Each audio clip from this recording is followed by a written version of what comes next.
제가 지난 한 주간 동안 읽었던 책 중에서 가장 인상에 남았던 책 제목이요. 존 오트버그라고 하는 분이 쓴 삶을 바로잡을 용기라고 하는 그런 제목의 책이었습니다. 주보 설교 노트에도 보면 제가 소개를 해놨는데요.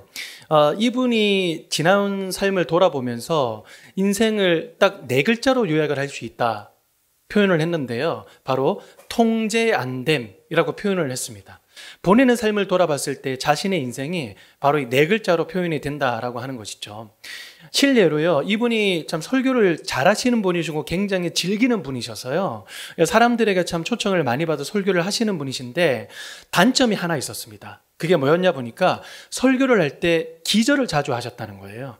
설교를 할 때 자기도 모르게 깨어나 보면 응급실이고, 또 깨어나 보면 성도들에게 막 둘러싸여 있고, 이런 단점이 자기에게는 이게 치명적인 단점이 아니라 이거는 거의 아주 해결할 수 없는 단점이잖아요. 할 수 있는 노력들을 일단 다 해봤대요. 최선을 다해서 치료도 받아보고 노력도 해보고 어떤 방식으로도 한번 최선을 다해봤는데, 근데 이 자기가 설교를 할 때 이 기절하는 이것은요, 통제 없음, 할 수 없음, 이 네 가지의 단어를 벗어날 수 없었다, 이렇게 얘기를 하는 것이죠. 여러분, 우리가 통제할 수 없는 것이요, 내가 잘 못하거나 내가 자신이 없는 것에서 통제가 안 되면 그나마 괜찮습니다. 근데 내가 너무나 자신이 있거나 내가 너무나 잘하거나 또 내가 너무나 좋아하는 것에서 갑자기 통제가 안 된다 하면은 참 더 힘들거나 어려울 수가 있겠죠. 제가 이 책을 보는데 저희 아버지가 생각이 났거든요. 아버지는 이제 특수부대 출신인데다가 소방관 출신이었습니다. 그러니까 체격은요, 정말 강철 같았고, 어떤 것도 정말 비교할 수 없을 정도로 아주 힘이 있었던 그런 분이었거든요. 근데 나이가 드시고 나중에 병이 드시니까요, 이게 서서히 모든 것들이 망가지는 모습이 보이더라고요. 그러니까 나중에 등이 굽으셔가지고 펴지를 못하시고, 허리도 고장이 나시고, 무릎이 고장이 나셔서 걷지도 못하시고, 나중에는 눈도 잘 안 보이시고 걷지도 못하시는 그런 모습을 봤을 때 제가 어떤 생각이 들었느냐면, 거대한 물줄기가 나중에는 이 급류에 휩쓸리면 이게 사람이 벗어나지 못하지 않겠습니까? 그러니까 이게 평탄하게 살다가 갑자기 이 건강이라고 하는 급류에 휘말렸을 때 하루가 다르게 고장나는 그런 모습을 보면서 참 너무나 서글프다, 이런 생각을 하게 됐습니다. 통제 안 됨, 이것이 바로 인생의 하나의 어떤 단어일 수도 있겠구나, 이런 생각이 들었다는 것이죠. 통제 안 됨이라고 하는 그런 주제를 가지고 여러분 한 분씩 나오셔가지고 자기 이야기를 만약에 하신다 그러면 아마 다 본인 하실 이야기가 다 있으실걸요. 부모님 이야기, 내 개인적인 경험 이야기, 내 자식 이야기, 내 사업 이야기, 정말 별의별 게 할 이야기들이 많이 있지 않겠습니까? 우리 인생에서 참 넘치는 이야기가 바로 이 이야기인 것 같아요. 제가 그냥 조금 아는 목사님이 최근에 어느 대형 교회에 청빙 받으셔가지고 담임 목사님으로 가셨거든요. 그러니까 사람들이 다 부러워했습니다. 특별히요, 저랑 잘 아는 어떤 그 친구 목사님이 저한테 오셔가지고 그분 이야기를 하시는 거예요. 그분이 최근에 대형 교회에 청빙받아 가셨는데 그분의 스타일이 자기는 마음에 안 든다는 거예요. 왜냐하니까 그분의 스타일이요, 진짜 연예인처럼 얼굴이 뽀샤시하고요, 그리고 머리에 젤리를 쫙 이렇게 바르고요, 그리고 뭐를 바르시는지는 모르겠는데 얼굴이 번들번들하세요. 바짝바짝 빛나는 거예요. 그러면 제 친구 목사님이 하는 얘기가, 그 목사님 너무 건들건들하고, 그리고 너무나 반짝반짝하고, 그리고 이 겉모양만 신경 쓰는 것 같아서 나 그분 좀 마음에 안 들어, 그렇게 얘기를 하더라고요. 근데 제가 그 친구에게 뭐라고 그랬는 줄 아십니까? 그 목사님 있잖아, 그 목사님, 그분 아들이 청소년인데 2명이야. 근데 그 둘 다 자폐야. 이렇게 얘기를 하니까 그 목사님이 진짜? 그러니까 얼마나 지난 시간 동안에 그런 두려움들, 불안들이 많았겠습니까? 그리고 얼마나 남모르게 그분이 이렇게 번들어하게 생기셨겠지만 얼마나 이 힘들고 어려운 시간들이 많았겠습니까? 그러니까요, 모르면 그 사람 마음에 안 들어, 그러니까 엘리트 코스를 밟아가지고 그 자리로 갔겠지, 그냥 모르니까 그런 소리를 하는 거예요. 여러분, 우리들이 어떤 사람이 부럽거나 아니면 시기 질투가 생기잖아요. 그러면 이렇게 얘기하세요. 사람 사는 거 다 똑같아. 사람 사는 거 똑같아. 그냥 그렇게 얘기를 하세요. 사람 사는 거 여러분 다 똑같아요. 그러니까 오죽했으면 찰리 채플린이 이런 얘기를 했겠습니까? 사람이 멀리서 보면 희극이지만 가까이서 보면 비극이다. 이런 얘기를 하지 않았겠습니까? 그리고 여러분들을 누군가 오해를 해서 뒤에서 뒷담을 까면요. 저도 가끔씩 이런 경험들을 하거든요. 뭐 저를 뒷담을 까요. SNS에서 뭐 책 팔리고 뭐 이런 얘기를 해요. 그러면요. 저는 그거 응수하지 않습니다. 그리고 그 사람 제가 이 붙들고 제가 싸우지 않아요. 제가 뭐라고 얘기를 하냐면 네가 나를 알아봐야 얼마나 알길래 이런 소리를 하는 거냐. 이런 얘기를 하고 그냥 끝냅니다. 그 사람이 나를 얼마나 알아봤자 그런 얘기를 해요. 우리가 그 사람을 얼마나 알면 우리가 뒤에서 뒷담을 깝니까? 또 그 사람이 나를 얼마나 알면 나를 뒷담을 까요. 그냥 분리하면 되는 것이죠. 아프니까 사람이다가 아니라 흔들리니까 사람이다가 아니라 모르니까 사람이에요. 모르니까 사람이다. 그러니까 사람 사는 거 다 똑같아. 그렇게 말씀하시면 됩니다. 본문에는 한 여인이 등장하는데요. 이 사람의 이름은 나오지 않고 출신이 나와요. 가나안 여인이라고 얘기를 하고 두로와 시돈 지방이라고 얘기를 하죠. 근데 이 지방은 어떤 지방이냐면 이 믿는 사람들과는 완전히 적대적인 관계 속에 살아가는 사람이다라고 할 수 있습니다. 이 두로, 시돈, 이 지방은요, 어떤 사람의 출신이냐? 이 이세벨이라고 하는 이 여인의 고향이거든요. 그러니까 유대인 사람들에게 있어서는요, 적대적인 지방 출신에다가 그리고 믿음이 없는 사람의 특징이다라고 할 수 있습니다. 그러니까 이 사람들은 덮어놓고 부정한 사람, 도매급으로 이렇게 표현을 하는 사람들이 누구냐? 바로 가나안 여인이고 지금 나오는 여인의 이름입니다. 그러니까 여러분, 이 교회에 어떤 사람이 찾아왔느냐? 그러니까 이단 종교에 있는 사람들이 찾아와서 예배를 드리고 있는 것과 똑같은 거예요.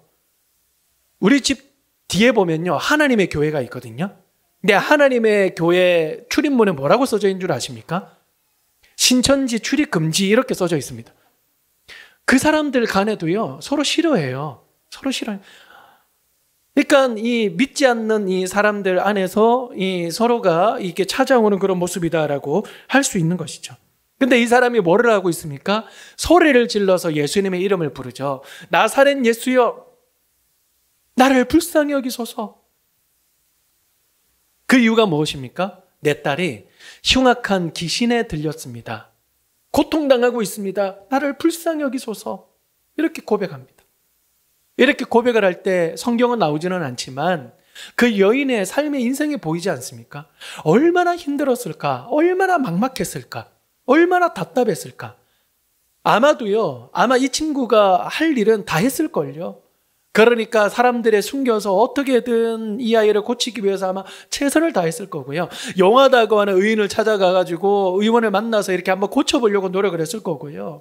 그리고 자기가 믿는 이 민족의 종교의 의지를 내가지고 아마 최선을 다해서 갖다 바치고 그리고 최선을 다해서 아마 잔인의 이 종교 역할들을 다 했을 겁니다. 그럼에도 불구하고 한 가지를 깨달았겠죠. 통제 안 됨. 아, 내 힘으로 안 되는구나. 아무리 해봐도 안 되는구나. 그러니까 사람들 사이에서는 적대적인 관계로 있다는 것은요, 유대인들이 적대를 하는 거지만 그러면 이 당하는 사람들은 고맙습니다, 적대해 주셔서 라고 감사하는 마음으로 그 사람을 바라보겠습니까? 똑같이 적대적인 관계인 거예요. 아니 뭔데 우리한테 믿음이 있다 없다 말아야 라고 얘기를 하지 않았겠습니까? 그런데 예수님을 찾아와서 소리를 지르잖아요. 나를 불쌍히 여기소서. 막 소리를 지르잖아요. 간절하고 절박하게, 간절하고 절박하게. 그러면 예수님은 그 말씀을 듣고 나서 딸아 고생했다, 딸아 수고했다, 사랑한다 내 딸아 내가 너를 잘 아노라, 사랑한다 내 딸아 내게 복을 더하리라 라고 말씀하실 수 있잖아요. 그런데 아무 대답을 안 하시는 거예요. 우리가 신앙생활을 할 때 하나님이 나에게 아무런 대답이 없는 것 같은 그런 느낌 받을 때가 있으시죠. 내가 기도했는데 하나님이 들으시는지 들으시지 않는 것 같은 어떤 그런 막막한 그런 느낌, 여러분 아시죠? 아마 이 여인은요, 그 순간에 예수님의 침묵을 듣고 아마 기분이 나빴을지 모릅니다. 저 면전에다 대고 나를 도와주소서라고 외치고 있는데 예수님은 대답을 안 하시는 거예요. 예수님은 못 들으셨을까요? 그러셨다면요, 아마 그 다음번에는 이거 변명할 수 없습니다. 왜냐하면요, 하도 그냥 고래고래 소리를 지르니까 그 제자들이 예수님께 뭐라고 그럽니까? 예수님, 뒤에서 너무 소리 지릅니다. 내가 기가 따가워 죽겠으니까 예수님 좀 어떻게 해주세요 라고 부탁을 하는데도 예수님은 아무런 대답이 지금 없으시지 않습니까? 그런데 뒤이어서는요, 예수님이 뭐라고 말씀하시냐면, 개들에게 나의 음식을 던지는 것은 마땅치 않다라고 이렇게 얘기를 하는 거예요. 여러분, 이 말은 무슨 뜻이냐면, 그 여인은 속된 말로 개라는 거예요. 야, 너는 개야. 그러니까 너에게는 내가 줄 수 없어 라고 이렇게 얘기를 하는 거지. 아니, 아무리 하나님이셔도 하실 말씀이 있지, 어떻게 그 이방 여인에게 이런 말씀을 하실 수 있어요?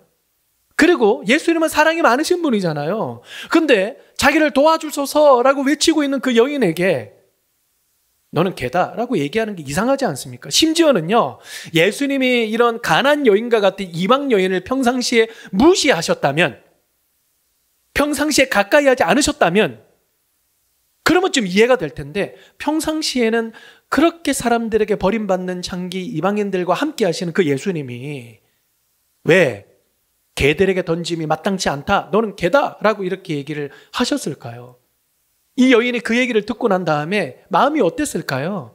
기분이 나쁘지 않았겠습니까? 여러분, 우리들도요, 믿음 있는 사람들도 아마 이런 소리를 들으면 굉장히 기분 나쁠걸요? 뭐라고요? 저를 개라고 하셨습니까? 한번 물려보실래요? 그렇게 이빨을 막 드러내지 않겠습니까? 근데 이 여인은 어떻게 했습니까? 뭐라고요?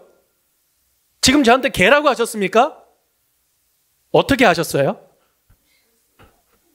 그러면서 자기를 개라고 지칭합니다.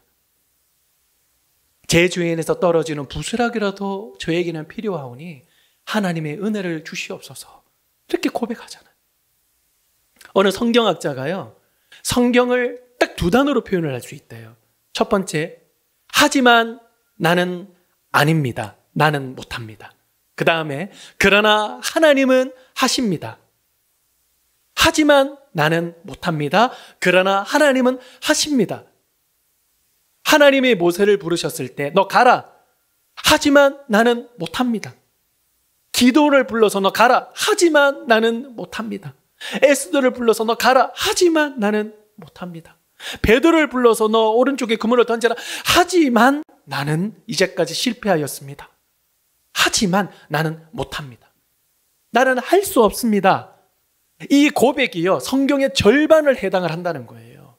아마 이 여인은요, 예수님이 모독하기 위해서, 조롱하기 위해서 이 여인에게 이런 단어를 표현한 게 아니라, 너는 할 수 없다, 너는 못한다, 너는 통제할 수 없다, 이 사실을 확실하게 알려주시기 위해서 예수님은 이 여인에게 얘기를 하셨다는 거예요. 최근에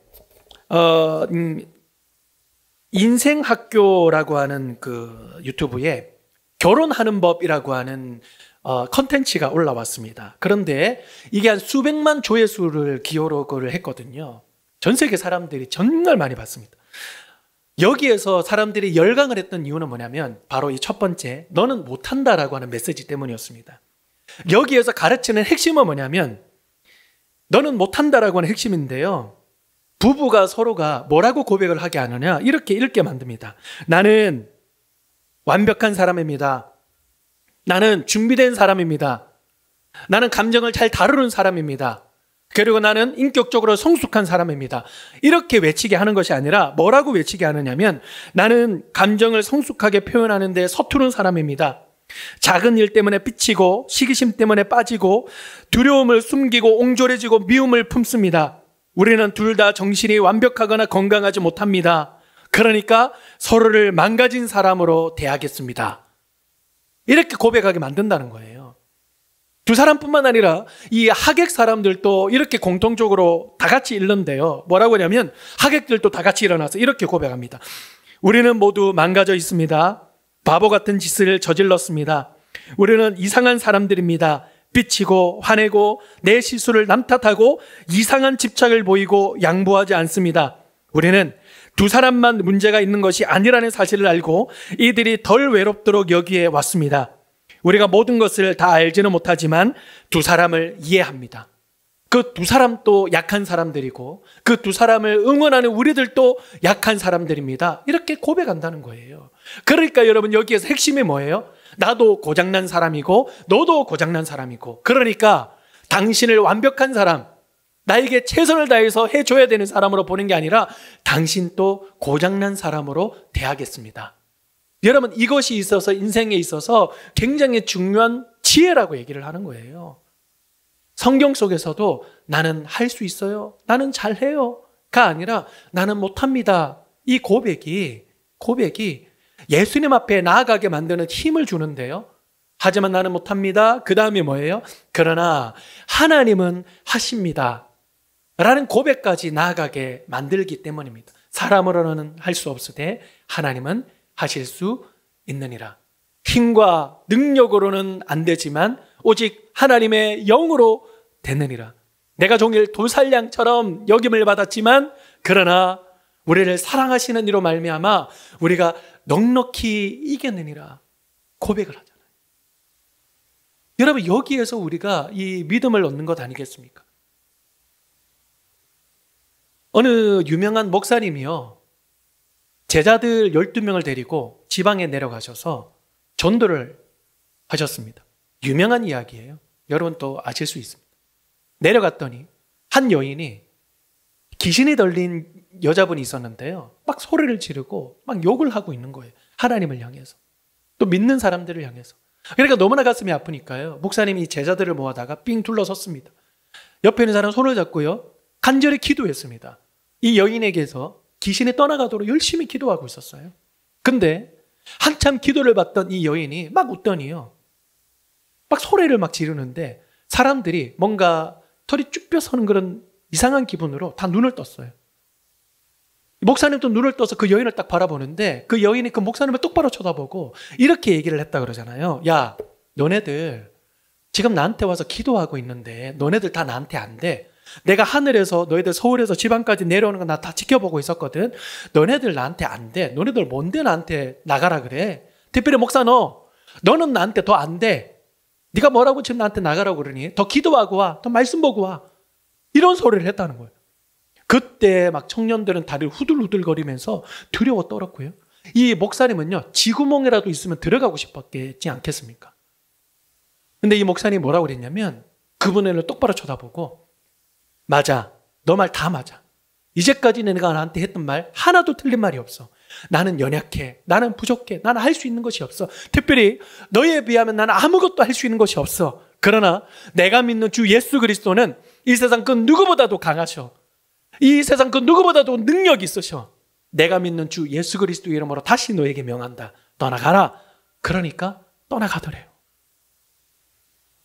이 청년들이 서울에 올라와가지고 막 간증하고 다녔다. 나는 할 수 없어요. 나는 연약합니다. 나는 부족합니다. 그러나 하나님으로서는 할 수 있는 거예요. 하나님을 할 수 있는 거예요. 믿는 저에게 있어서 가장 큰 특권은 뭐냐면 하나님 앞에 나가서 하나님, 저 자신 없어요. 하나님, 저 못하겠어요. 하나님, 너무 힘들어요. 하나님, 너무 괴로워요. 하나님, 마음이 어려워요. 너무 막막해요. 두려워요. 이 고백을 할 수 있다는 것이 저에게 있어서는 가장 큰 특권인 것 같습니다. 두 번째는 그러나 이 연약한 저를 통해서 하나님은 하실 줄로 믿습니다. 이 고백하는 것이 믿음의 특권이 되는 것이죠. 말씀의 결론을 맺겠습니다.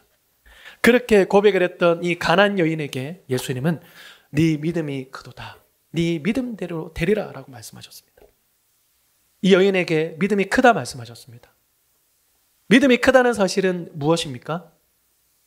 그 다음 16장에 보니까요, 예수님 앞에 나아가서 빵이 없으니까 두려워 떨고 있습니다. 예수님 앞에 나와서 우리를 도우소서 말하지 않아요. 그러니까 예수님은 그 제자들에게 뭐라고 말씀하세요? 어찌하여 너희는 이렇게 믿음이 적으냐라고 얘기를 하십니다. 큰 믿음은 무엇입니까? 똑같이 통제할 수 없지만 나는 할 수 없습니다. 그러나 아버지는 하실 수 있습니다. 까지 나아가는 것이 큰 믿음이에요. 작은 믿음은 나는 할 수 없습니다. 그래서 힘듭니다. 못하겠습니다. 여기에서 그치는 것입니다.